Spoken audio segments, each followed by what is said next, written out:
এবাৰ ৩৪ নং আমবাড়ি গাঁও পঞ্চায়তৰ পৰা আঞ্চলিক সদস্য পদৰ প্ৰাৰ্থী হিচাপে উঠিছো। ৰাইজে মোক তুলি দিছে। ৰাইজৰ মনোনীত প্ৰাৰ্থী মই ৰাখিছো। ৰাইজে মোক সহায় সহযোগিতা কৰিব।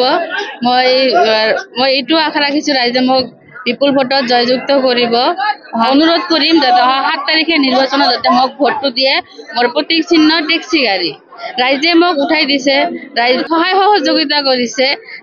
মই উঠিব খোজা নাছিলো, ৰাইজে মোক উঠাই দিছে, মানে নিৰ্বাচন কৰি প্ৰাৰ্থী হিচাপে তুলি দিছে। কৰিম ৰাইজৰ যিবিলাক সমস্যা আছে মই সেইবিলাক সমাধান কৰাৰ চেষ্টা কৰিম। মই ৰাইজৰ হৈ কাম কৰিম। আৰু মোক যদি এইটো পঞ্চায়তৰ এইটো ৰুলে হয়, পঞ্চায়তটো কিয় হৈছে ৰাইজৰ সেৱা কৰাৰ কাৰণেহে হৈছে। আৰু এই পঞ্চায়ত ইলেকশ্যন দি কিন্তু কোনো দল সংগঠিত নহয়। তো ৰাইজে যোগ্য ব্যক্তি চাই ভোট দিব। মই ভাবো যে ৰাইজে মোক ভোটটো দিব। মই নকওঁ যে মই যোগ্য ব্যক্তি, এইটো ৰাইজেহে বিচাৰ কৰিব মই যোগ্য নে অযোগ্য। যদি মোক যোগ্য বুলি ভাবে ৰাইজে মোক ভোটটো দিব। আৰু মই যদি জিকো ইনশাআল্লাহ মই ৰাইজৰ সেৱা কৰিম।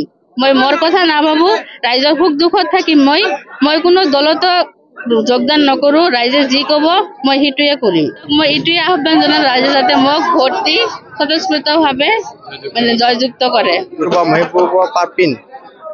সিহঁতৰ ৰাইজৰ সঁহাৰি পাই এইবাৰ নিৰ্বাচন খেলিছে আৰু ৰাইজে একতাবদ্ধ হৈছো। এইবাৰ আমাৰ কেণ্ডিডেট অহা ৭ মে তাৰিখত বিপুল ভোটত জয়যুক্ত হ'ব। বিনা কণ্টেষ্টত ক'ব লাগিব, আপোনালোকে প্ৰত্যক্ষ কৰিব পাৰিব। আমি ইয়াতে যিমান মানুহ গোট খাইছোঁ, আমাৰ এটাই উদ্দেশ্য ৰাইজৰ হৈ দিলৰুবা মেহবুবা পাৰভিন, ৰাইজৰ হৈ মাত মাতিব, ৰাইজৰ সেৱা কৰিব, ৰাইজৰ হৈ কাম কৰিব। এইটোৱে আমাৰ উদ্দেশ্য।